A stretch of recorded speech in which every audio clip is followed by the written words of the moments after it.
I know that you read lots and lots of annual reports, and I'm curious what you are reading for, if you would share that with us. But I'm more curious, because I think I know what you're reading for, if there are any disclosures, any further disclosures that you would like to see companies make in their financial reporting, or that the SEC require in financial reporting or proxies or other communications with their shareholders. And that would be for both you and for Mr. Munger.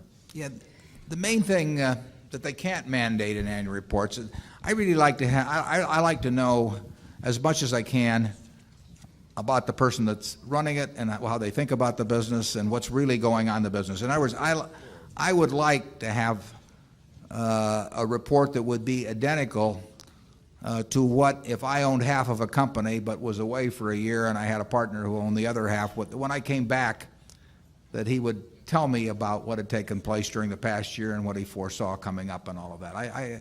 That is what I think the purpose of the report is. Now, the SEC mandates a lot of information, and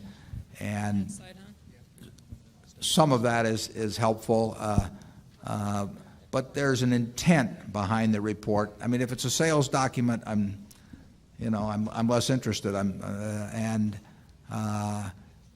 I don't see any way to mandate what I'm talking about, but that's the kind of report I'm looking for. What I'm trying to do as I read reports, I like to understand just generally what's going on in all kinds of businesses.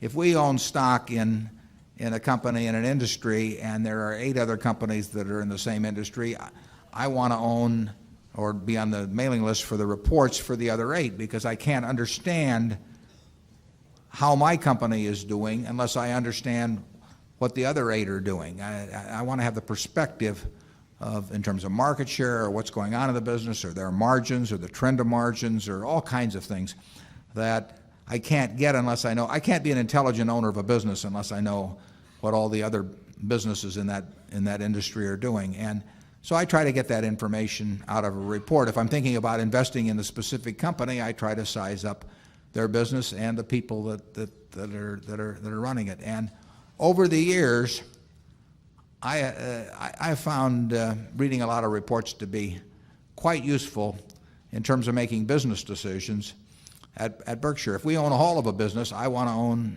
shares in all of the competitors just to keep track of what's going on. And I want to be able to intelligently evaluate how our managers are doing that, and I can't do that unless I know the industry backdrop against which they're working. It's amazing, how well you can do in investing really with what I would call outside information. I find inside information, I'm not sure how useful that is, but outside information, there's all kinds of information around as to businesses, and you don't have to understand all of them. You just have to understand the ones that you're thinking about getting in, and you can do it if you just. But nobody will do it for you. You can't read. In my view, you can't read Wall Street reports and get anything out of them. You have to do it yourself and get your arms around it. I don't think we've ever gotten an idea, in 40 years from a Wall Street report, but we've gotten a lot of ideas from annual reports. Charlie?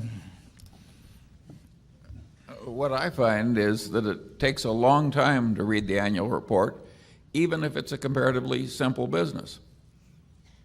As if you really are trying to understand it, it's not a bit easy.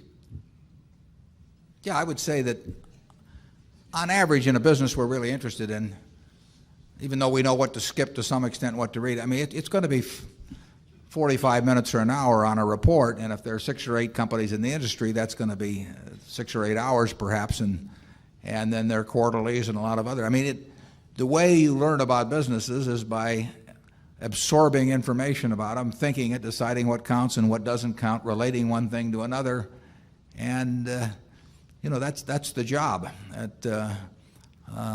And you can't get that by looking at a bunch of little numbers on a chart bobbing up and down about or reading market commentary and periodicals or anything of the sort. That just won't do it.